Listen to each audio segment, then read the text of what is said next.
Bonjour Françoise. Bonjour mon cher Jean-Jacques. Bonjour Françoise. Et il a du pain sur la planche. C'est Michel Barnier évidemment. Cet après-midi, exercice de funambule. Pour le Premier ministre. Jean-Jacques, c'est même de la conduite sur verglas. Vous voyez. Oui. D'ailleurs, Michel Barnier ne sollicitera pas le vote de confiance. Bon, il n'est pas le premier à ne pas le solliciter. Elisabeth Borne, pareil. Gabriel Attal également. Alors imaginez là, tac, vous avez l'hémicycle, monsieur Chargé, regardez. Vous êtes Michel Barnier, vous êtes à la tribune. À sa gauche, qu'est-ce qu'il voit? Voilà, il voit la gauche. Grosse masse, 193 députés, et qui ne lui fera aucun cadeau, la gauche. Et pourquoi lui en ferait-elle d'ailleurs? Rien dans ce qui se décide ne peut correspondre à une quelconque politique sociale. Les hausses d'impôts qu'on nous annonce, auxquelles Michel Barnier prépare les Français, en parlant de situations gravissimes des comptes publics, les déclarations de Bruno Retailleau sur l'immigration ou l'état de droit, la suppression de l'AME. Oui, avec moi aussi, avec grand plaisir. L'AME dans les tuyaux, et la gauche, bien sûr, défendra une motion de censure qui ne sera pas votée, évidemment. À l'extrême droite, tac, il se tourne. Qu'est-ce qu'il y a? Marine Le Pen. D'elle et d'elle seule dépend la durée de vie de ce gouvernement. Il faudra donc lui donner des gages cet après-midi. Et d'ailleurs, vous savez très bien, vous connaissez la musique, Jean-Jacques. Toutes les caméras vont faire ce qu'on appelle des plans de coupe et des zooms sur les visages pour capter les réactions du groupe du Rassemblement National, notamment celle de Marine Le Pen. Contente, pas contente, elle sourit pas. Si on nous avait dit un jour qu'on vivrait ça, franchement, on l'aurait pas cru. Et puis face à lui, il y a ce qu'on appelle le bloc central. Ce bloc... Ça veut tout dire et rien dire. Merci Jean-Jacques Bourdin. Celui qu'il faut convaincre. Alors là, c'est là qu'arrive le verglas.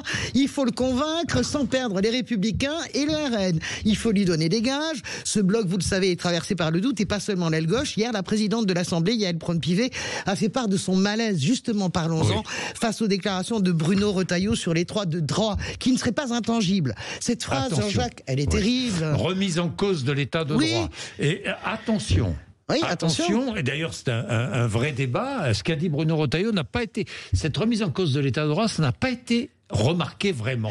Or, il y en a un qui l'a remarqué, c'est Emmanuel Macron. Oui, alors Emmanuel Macron l'a remarqué. Pourquoi est-ce qu'on dit attention? Parce que Trump aurait pu la prononcer, cette phrase. Bolsonaro aurait pu la prononcer, cette phrase. Javier Milei, en Argentine, le libertaire libéral. Viktor Orban. Orban, bien sûr. Ça veut dire qu'on peut toucher dans leur esprit, l'esprit de Bruno Retailleau, au pilier de la démocratie, l'état de droit, qui garantit, je rappelle, les mêmes droits à tous, et qui ne se découte pas, Jean-Jacques, au gré de nos émotions et de nos obsession identitaire. Alors, je vous parle d'Emmanuel Macron parce que je suis persuadé qu'il a remarqué cela, non? Oui, alors Emmanuel Macron, dans tout ça, il regarde. Et on le dit un peu KO, Jean-Jacques, un peu bluesy, un peu grognon. En tout cas, le président s'attache depuis des jours à rappeler qu'il n'a pas choisi ce gouvernement, qu'il n'a fait aucun arbitrage et s'agace justement des déclarations, notamment de Bruno Retailleau. Il est vrai qu'on peut prêter tous les défauts à Emmanuel Macron, mais il est certain que les propos sur l'immigration et l'état de droit ne peuvent pas satisfaire le président. D'ailleurs, hier, il a fait envoyer la troupe, Emmanuel Macron. Personne ne l'a noté. Mais vous pensez que Yaël Braun-Pivet est arrivée comme ça sur les plateaux en disant « je ne suis pas d'accord ». Eh bien, non. Ça, c'est Emmanuel Macron. Tout cela est encore mezzo-voce, car Macron ne sait pas vraiment de quel côté va tomber la pièce. Si ce gouvernement lui sert à sa survie, eh bien, il le soutiendra. S'il ne lui sert pas, lui aussi fera pouce. Il y a Sacha Houlier, très intéressant, macroniste de la première heure, qui aujourd'hui a pris ses distances, qui est non inscrit à l'Assemblée nationale, député de la Vienne, sera mon invité tout à l'heure, de 8h30 à 9h.